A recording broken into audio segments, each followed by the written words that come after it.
Bharatiya Janata party मो पर विश्वास रखी मते पदमपुर विधानसभा आसन प्रार्थी मनोनीत करिथिबारु प्रथमे आम भारतीय जनता पार्टी प्रदेश नेतृमंडली एवं राष्ट्रीय नेतृमंडली ठारे कृतज्ञता जनाइबी जे मते भारतीय जनता पार्टी विचारधारा अनुसार लोकंक सेवा करबा पे सुयोग मिलिथिबारु एक मरुड़ी प्रबल अंचल अटे एठी चाषी एवं चाषर समस्या रही पानीय जल समस्या रही शिक्षार दुरवस्था रही स्वास्थ्य सेवा भी लोकों पाखरे मिलुनी प्रति वर्ष चाषी जो उत्पादन करुच्ची धानर अभावी बिक्री होची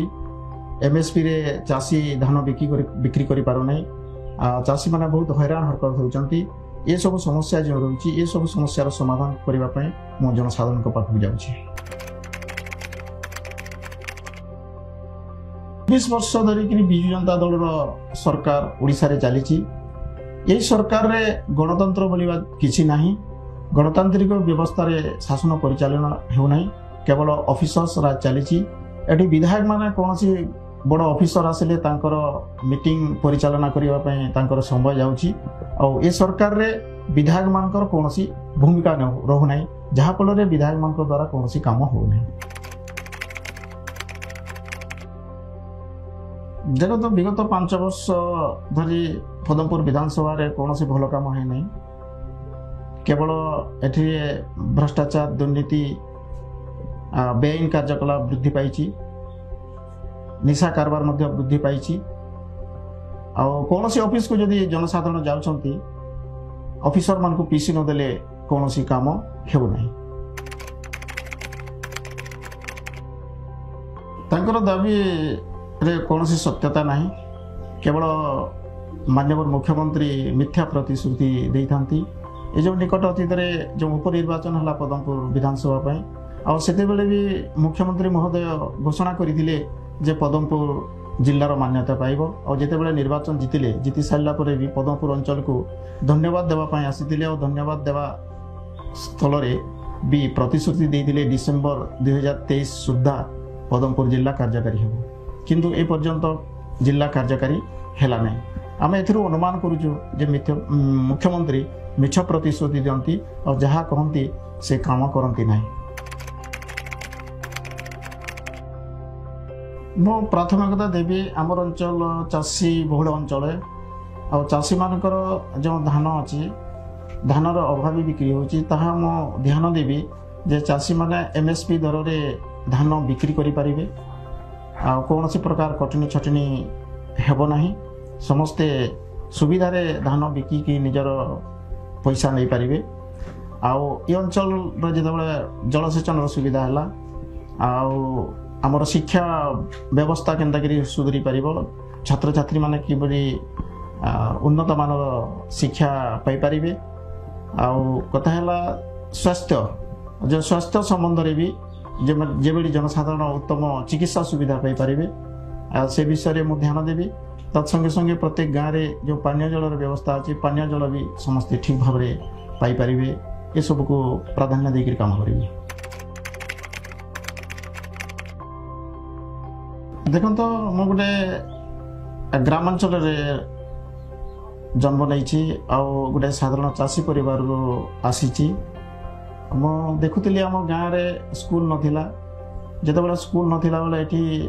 पिला अन्य गाँव को चली चली पढ़ा जाते जहाँफल अधारू पाठ पढ़ा छाड़ी दौले मो ये कथा मत बहुत रेखापात करथिला और से मो गाँव में भी प्रथमे गोटे विद्यालय आरंभ करिथिलु परे परे ताकू उच्च विद्यालय रे भी परिणत करा जायतिला आउ गोटे कथा है जे मो गोटे चाषी परिवार आसी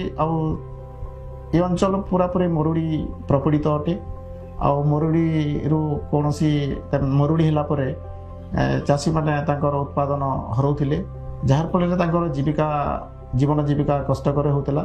से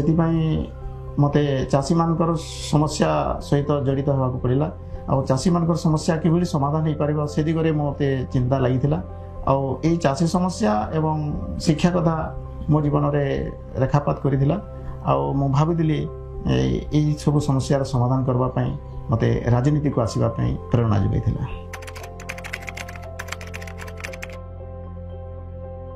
ମୁଁ ଜଣେ ସାଧାରଣ ପରିବାରରୁ ଅଛି। ବର୍ତ୍ତମାନ ମୁଁ ଏକାକୀ ଅଛି। ମୋର ବାପା ମା ମୋ ଭାଇମାନଙ୍କର ବି ଦେହାନ୍ତ ହୋଇଯାଇଛି। ମୁଁ ବର୍ତ୍ତମାନ ଏକାକୀ ଅଛି। ତଥାପି ମଧ୍ୟ ମୁଁ ଭାବେ ଯେ ପଦମପୁର ବିଧାନସଭାର ସମସ୍ତ ଜନସାଧାରଣଙ୍କର ମୋର ପରିବାର, ସମଗ୍ର ଓଡ଼ିଶାବାସୀ ମୋର ପରିବାର, ଏଭଳି ମୋର ଚିନ୍ତାଧାରା ଆସିଥାଏ। ଆଉ ବିଭିନ୍ନ ସମୟରେ ମୁଇଁ ବିଭିନ୍ନ ଖବରକାଗଜ ପତ୍ରପତ୍ରିକା ପଢ଼ିଥାଏ। ଆଉ ସେ ପତ୍ରପତ୍ରିକାରୁ ଯାହା କିଛି ମୁଁ ଶିକ୍ଷା କରିଥାଏ ସେସବୁକୁ ସମାଜର ହିତ ଦୃଷ୍ଟିରୁ ବିନିଯୋଗ କରିବା ପାଇଁ ସବୁବେଳେ ଚେଷ୍ଟା କରିଥାଏ। ଦେଖନ୍ତୁ, ରାଜ୍ୟରେ ବିଜେଡ଼ିର ସରକାର ଦୀର୍ଘ 24 ବର୍ଷ ହେଲା ଚାଲିଛି। ଆଉ ସେଇ ସ୍ଥିର ସରକାରରେ କେବଳ ଦୁର୍ନୀତି, ଭ୍ରଷ୍ଟାଚାର, ଅନ୍ୟାୟ, ଅନୀତିରେ ସରକାର ଡୁବି ରହିଛି। ଜନସାଧାରଣ କୌଣସି ନ୍ୟାୟ ପାଇପାରୁନାହାନ୍ତି। ବିକାଶର କୌଣସି ରାସ୍ତା ସବୁ ବନ୍ଦ ହୋଇଯାଇଛି। ଆଉ ବି ମାନନୀୟ ପ୍ରଧାନମନ୍ତ୍ରୀ ନରେନ୍ଦ୍ର ମୋଦିଙ୍କ ଯେଉଁ ଯୋଜନା ରହିଛି, କେନ୍ଦ୍ରୀୟ ଯୋଜନା, ସେଇ କେନ୍ଦ୍ରୀୟ ଯୋଜନାକୁ ରାଜ୍ୟ ସରକାର ଠିକ୍ ଭାବରେ କାର୍ଯ୍ୟକାରୀ କରୁନାହାନ୍ତି ଏବଂ କେନ୍ଦ୍ରୀୟ ଯୋଜନାକୁ ରାଜ୍ୟ ଯୋଜନା ନାଁରେ ନାମିତ କରିକିରି ସେ ବାହାବା ନେଉଛନ୍ତି, ଯାହାଫଳରେ ସାଧାରଣ ହିତାଧିକାରୀ ସେଇ ଯୋଜନାର ଲାଭ ପାଇପାରୁନାହାନ୍ତି। ସେଥିପାଇଁ ଓଡ଼ିଶାରେ ଗୋଟେ ଡବଲ ଇଞ୍ଜିନ୍ର ସରକାର ଆବଶ୍ୟକତା ଅଛି। ଆଉ ଭାରତୀୟ ଜନତା ପାର୍ଟି ରାଜ୍ୟ ସରକାରରେ ଆସିଲେ କେନ୍ଦ୍ର ସରକାରଙ୍କର ଯୋଜନା ଏବଂ ରାଜ୍ୟର ଯୋଜନାକୁ ଠିକଣା ଭାବରେ କାର୍ଯ୍ୟ କରି ଲୋକମାନଙ୍କର ବିକାଶ କରିପାରିବ। ଆଉ ଦୁର୍ନୀତିମୁକ୍ତ, ସ୍ୱଚ୍ଛ, ନିର୍ମଳ, ଉତ୍ତରଦାୟୀ ଶାସନ ଜନସାଧାରଣଙ୍କ ପାଖରେ ପହଞ୍ଚାଇ ପାରିବ, ଯାହାଫଳରେ ଲୋକ ସୁଖ ଏବଂ ଶାନ୍ତିରେ ଜୀବନ ଯାପନ କରିବେ। ଆମେ ଅଛୁ ତୟାର, ଏଥର ବିଜେପି ସରକାର।